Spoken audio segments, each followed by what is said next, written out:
আসসালামু আলাইকুম। আমি জান্নাতুল ফেরদৌস, কৃষি তথ্য কেন্দ্র সংগঠক, মৎস্য প্রাণী সম্পদ তথ্য দপ্তর, আঞ্চলিক অফিস বরিশালের পক্ষ থেকে। আমরা এসেছি আগলঝাড়ার বাকলা ইউনিয়নের মানসী ফুলশ্রী গ্রাম। জনাব নুরুল হুদার ডেইরি এবং ফ্যাটেনিং ফার্ম এবং সাথে বায়োগ্যাস প্ল্যান্ট পরিদর্শন করতে। তো চলুন আমরা পরিদর্শনে যাই এবং তার খামারটি ভিজিট করে আসি।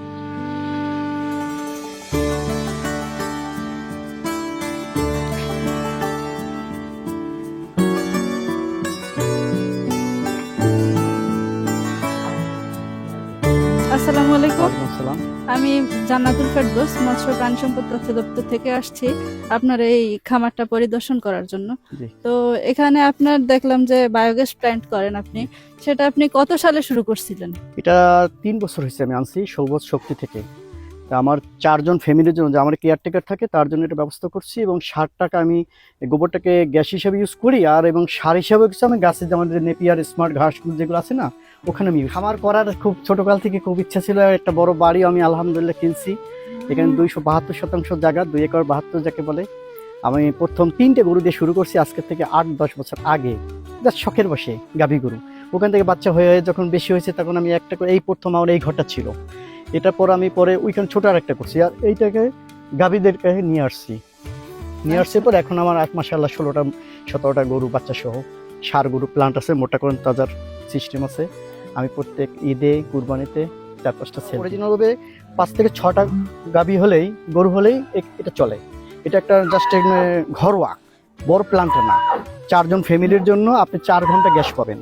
এখানে আপনি 60 কেজি গোবর দিতে হবে, 60 কেজি পানি দিতে হবে সকালে রান্নার আগে।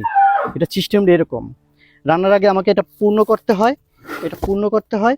তারপরে ওখান থেকে গ্যাস চুলায় গ্যাস ছেড়ে দিলে আপনি সকালে 2 ঘন্টা পাবেন। আবার জাস্ট 4টা, 4:30, 5টার দিকে 2 ঘন্টা পাবেন। তো শীতকালে একটু গ্যাসের মাত্রা কমে যায়, গরম এটা রৌদ্রের সাথে সংযুক্ত আছে।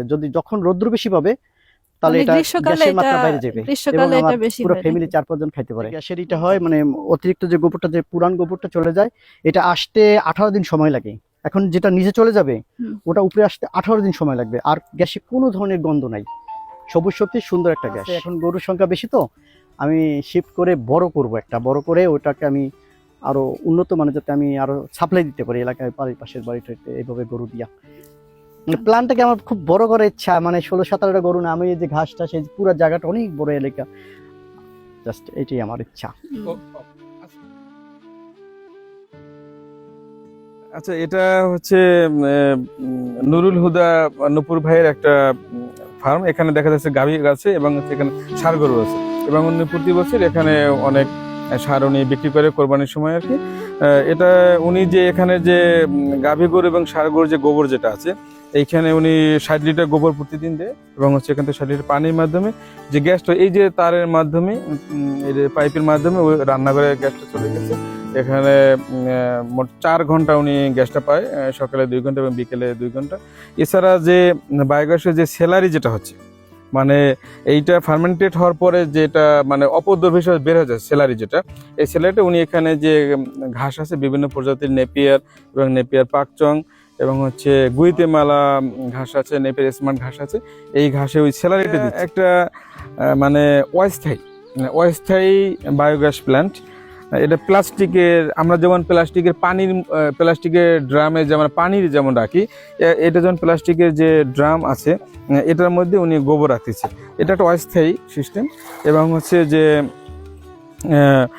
মানে অস্থায়ী সিস্টেম আরও বায়োগ্যাস অন্যভাবে আছে। যেমন আমরা যে পলিথিনের প্যাকেটের মধ্যে আমরা দেখতেছি কিছু কিছু কোম্পানি করতেছে, সেভাবে গ্যাস সেটা খুব কম দামে আসে। ওইটা 25,000 টাকা আছে। এইটা প্লাস্টিক ড্রামের মধ্যে এখানে 7 মিটার ডিপ, নিচে 4-5 মিটার আছে। এটার দাম 50 বা 55,000 টাকার মধ্যে মানে স্থায়িত্ব 25 থেকে 30 বছর উনি পাবে। এটা হচ্ছে উনি 50 বা 55,000 টাকা উনি পেয়ে যাবে। এটা খুব একটা ভালো একটা সিস্টেম, এই যে গোবরটার খুব একটা সুন্দর ইউটিলাইজেশন হচ্ছে, পরিবেশ দূষণ হচ্ছে না, এবং অ্যাজ ওয়েল অ্যাজ উনি যে ওনার যে এখানে সবজি ক্ষেত আছে এবং ঘাস আছে এবং ফল যে গাছ আছে, এখানে উনি গোবরটা দিতে পারে, স্যালারিটি দিতে পারতেছে যেটা, এবং এটা খুব উৎকৃষ্ট মানের একটা জৈব সার। এখানে গাভী আছে 7টা-8টার মতো, আর ষাঁড় গরু মোটা করেন তাজা হিসেবে আছে এখন মনে হয় 9টা গরু আছে। সব ফ্রিজিয়ান নাকি দেশি? না, এখানে বিভিন্ন জাতে আমার আমার শঙ্কর জাত আছে, আমার ওই নিজের এখানে গাভীগুলোর প্রোডাকশনে বেশি। এগুলো সব আমার নিজের প্লান্টের, বুঝছেন। এটা মাশাআল্লাহ অনেক ভালো, খুব ঠান্ডা গরু। ও আমাকে খুব ভালোবাসে, দেখেন ও আমার পিঠ চাইটা দেয়, আমার হাত চাইটা দেবে। যাও, আয় আয় আয় আয়, খাও খাও খাও। এটা বয়স কম, অনলি 2 বছর হয়নি পুরা। এ আরো মোটা হবে, আরো বড় হবে, আর পর্যাপ্ত পরিমাণে ঘাস খায়। গ্যাস করলেন যে ওইখানে কোনো সমস্যা হয়েছে কিনা? না, বা গ্যাসে প্রথম কোনো দিয়ে? সমস্যা নেই, ওটা আমি জাস্ট অনলাইন থেকে কিনে আসছি। এরপর আমি পর্যাপ্ত গ্যাস পেতেছি, প্রায় 2-2.5 বছরের উপরে হয়ে গেছে, কোনো সমস্যা যদি হয়নি। কেউ খামার করতে চায় তাহলে আপনার কোনো কেউ পরামর্শ? যদি করতে চায় নিজে হিসেবে, তবে সে যদি নিজে খাটতে পারে এবং ঘাসের পর্যাপ্ত পরিমাণে ব্যবস্থা করতে পারে, নিজস্ব ঘাস নিজের জমির, আর তাহলে তার তেমন খরচ হবে না। আর যদি সবকিছু কিনে কেটে খাওয়াইতে হয় তাহলে কিন্তু তেমন লাভবান সে হতে পারবে না। আমার পর্যাপ্ত ঘাস আছে, যার ফলে আমার একটু সমস্যা কম হয়, মানে টাকা খরচ কম হয়। এর ফাঁকে ফাঁকে আমি কিছু কৃষিকাজও করি এই বাড়ির উপর দিয়া, জাস্ট আমার মোটামুটি আলহামদুলিল্লাহ।